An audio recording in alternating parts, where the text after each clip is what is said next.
At 5, we're here for you. Good evening and thanks for joining us. I'm Darian Trotter. New tonight, a federal judge is ordering ICE and DHS officials to release a 5-year-old boy and his father from detention in Dilley. News 4, the first station to push the news out today. Adrian Arias and his son Liam have been in the South Texas Family Residential Center more than a week now. They were detained January 20th by ICE agents in Minnesota during the Trump administration's immigration enforcement surge. Earlier this week, protesters gathering outside of the facility demanding their release. Several lawmakers from Texas have also visited the detention center and the family. News 4 San Antonio's Phil Sterling joins us now live from Dilley with the latest. Phil.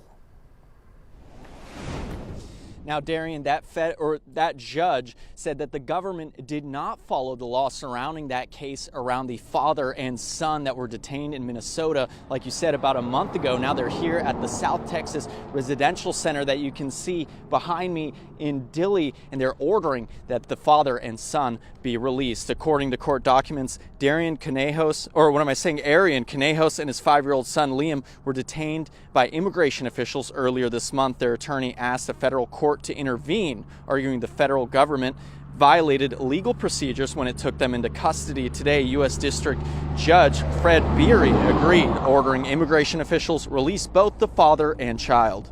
Why are we detaining children, 5-year-olds? What is America becoming when we start putting young people in detention centers?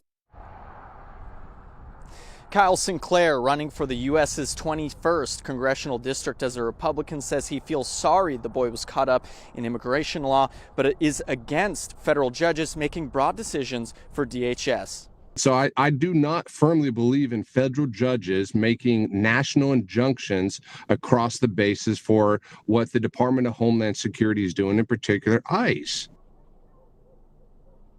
For now, the judge is also ordering that the father and son be released to a public place as soon as possible and no later than Tuesday, February 3rd. However, it's still possible the government could appeal this ruling. The order also required that the family or the father and the son's attorney be notified 2 hours before they're released, and that the father and son do not be arrested for immigration as long as the order is in place. Phil Sterling reporting live from Dilley, News 4 San Antonio.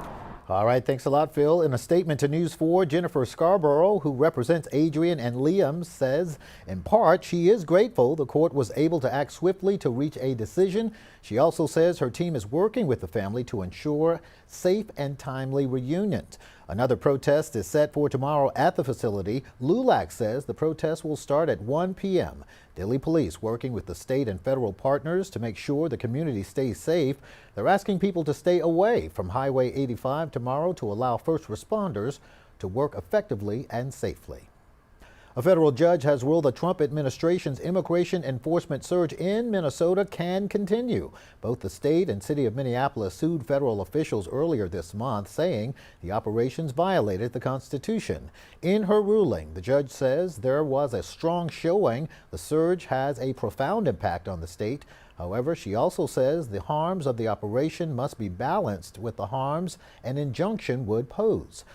Minneapolis Mayor Jacob Frey says while disappointment is surrounding that ruling, the city will continue to pursue the law. A new federal report detailing how much money troop deployment to U.S. cities cost taxpayers in 2025. The Congressional Budget Office says the deployment of federal troops to 5 different cities cost nearly $500,000 through the end of December. Those cities include Los Angeles, Portland, Washington, and Chicago, where many Texas National Guard troops were sent. Texas troops were forced to stay outside of Chicago city limits when a judge ordered they could not be deployed. San Antonio